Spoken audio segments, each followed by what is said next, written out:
One of the big things that I have learned was that my past behavior was a big part of my problem. So I'll give you an example.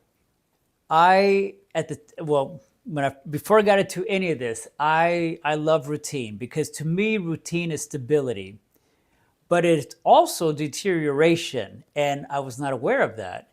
So in my mind, the more of a rigid routine you could possibly have, the better life is going to be. But it could not be further from the truth.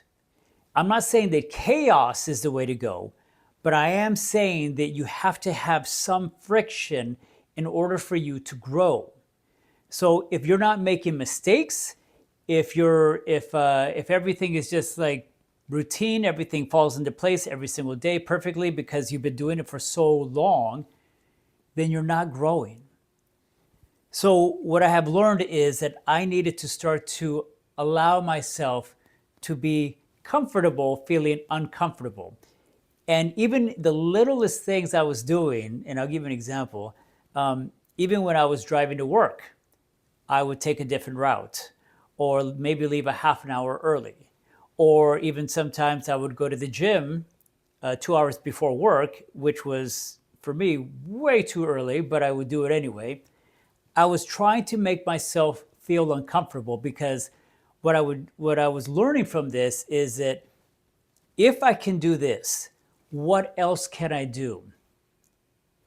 So with that said, some of the other things I was doing as well is I was becoming very aware of what part of me I was feeding, either the lesser part of me or the growth side of me, or the part of me that is on the uphill trajectory.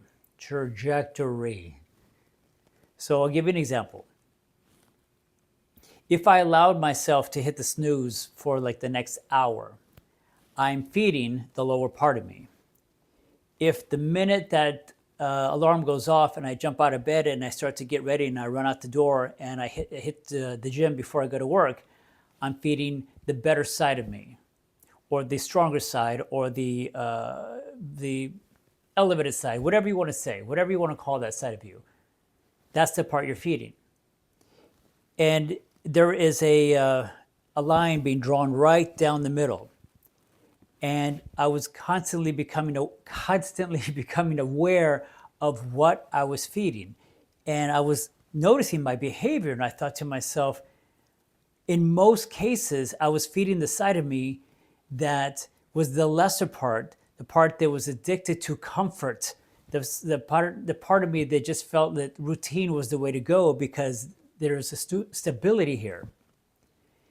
And when I started changing, making these changes, doing different things, and allowing myself to feel comfortable being uncomfortable, and doing things that are going to help me to move forward, to grow and stuff.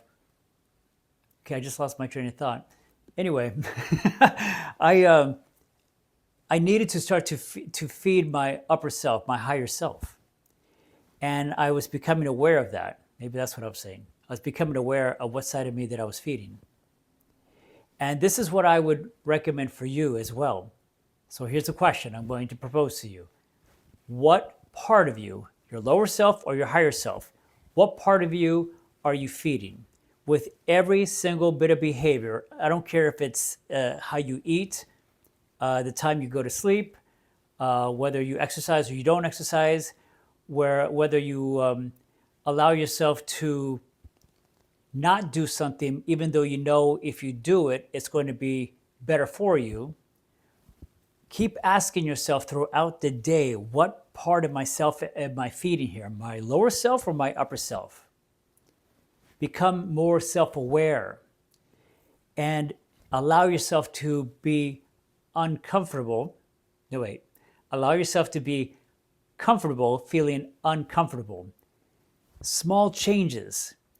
That's how it starts. That's how you start to move forward. And then again, it spills into like many aspects of your life, and you just start to think, again, if I can do this, what else can I do? So, anyway, My name is Uriel Mesa, and I'm with KTSLifeCoaching.com. Please like, share, subscribe. I'm always here for you. And as always, it's a pleasure. Thank you.